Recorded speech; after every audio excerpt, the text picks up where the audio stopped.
අද මම ඔයාලට මේ වීඩියෝ එකෙන් කතා කරන්න යන්නේ මේ දිනවල හුඟ දෙනෙකුගේ කතා බහට ලක්වන එල් නිනෝ තත්ත්වය පිළිබඳව. අපි බලමු එල් නිනෝ කියන්නේ මොකක්ද කියලා. සමකය ආශ්‍රිතව ඇතිවන දියවැල්වල රටාව වෙනස් වීම හේතුවෙන් මෙම එල් නිනෝ තත්ත්වය ඇතිවනවා. මුහුදු සුළං මගින් සාගරය මතුපිට උෂ්ණත්වයද අඩු නොකිරෙන අතර මේ මගින් මුහුදු ජලයේ උෂ්ණත්වයද ඉහළ යනවා. ඒ සමගම පෘථුවියේ ඇති උෂ්ණත්වයද ඉහළ යාමක් සිදුවනවා. මෙය වරින් වර දකුණු ඇමරිකාව ආශ්‍රිතව ඇති ශාන්තිකර වෙරළාසන්න සාගර ප්‍රදේශවල ඇතිවෙනවා. තවද මෙය සාගරවල මතුපිට උෂ්ණත්වය සහ බටහිර නිවර්තන ශාන්තිකර සාගරයේ මතුපිට වායු පීඩනයේ වෙනස් වීම නිසා සිදුවන්නක් බව හඳුනාගෙන තිබෙනවා.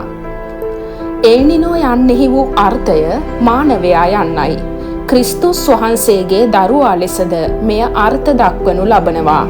එයට හේතුව නම් බොහෝ විට ශාන්තිකර කලාපයේ උණුසුම් තත්ත්වය නත්තල් මාසයට සමගාමීව ඇතිවන නිසායි.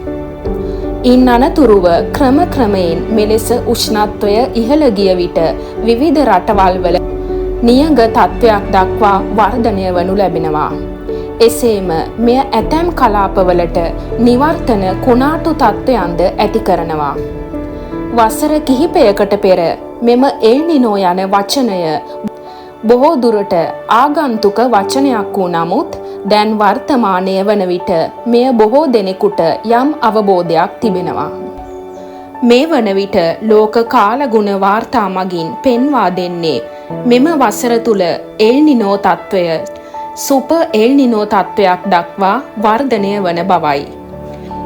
ජූලි අගෝස්තු යන මාසවල ආරම්භ වන එල් නිනෝ තත්ත්වය 2027 අප්‍රේල් මාසය දක්වා පවතින බවට සඳහන් කරන අතර මේ හේතුවෙන් විවිධ ක්ෂේත්‍රයන් වල බලපෑම් ඇති කරන බව ඔවුන් පවසනවා.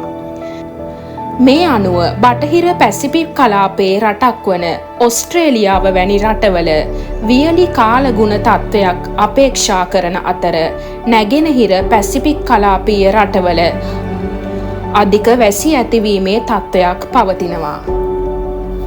ශ්‍රී ලංකාව සම්බන්ධයෙන් ගත් විට මෙම එල් නිනෝ තත්ත්වය මැයි මාසයේ මුල ක්‍රමයෙන් ආරම්භ වී ලබන වසරේ මාර්තු අප්‍රේල් මාසය වනතෙක් පවතිනවා. කෙසේ වෙතත් ඉදිරි මාසයන් ඇතුළත කාලගුණ තත්ත්වයන් අනුව බලන විට උණුසුම් කාලගුණික තත්ත්වයන් මෙන්ම වර්ෂාපතනයේ අඩුවීම මෙන්ම ආන්තික කාලගුණ තත්ත්වයන්ගේ බලපෑමට ශ්‍රී ලංකාවට මුහුණ දීමට සිදුවනු ඇතැයි කාලගුණ විශේෂඥයන් විසින් පුරෝකථනය කරනු ලබනවා.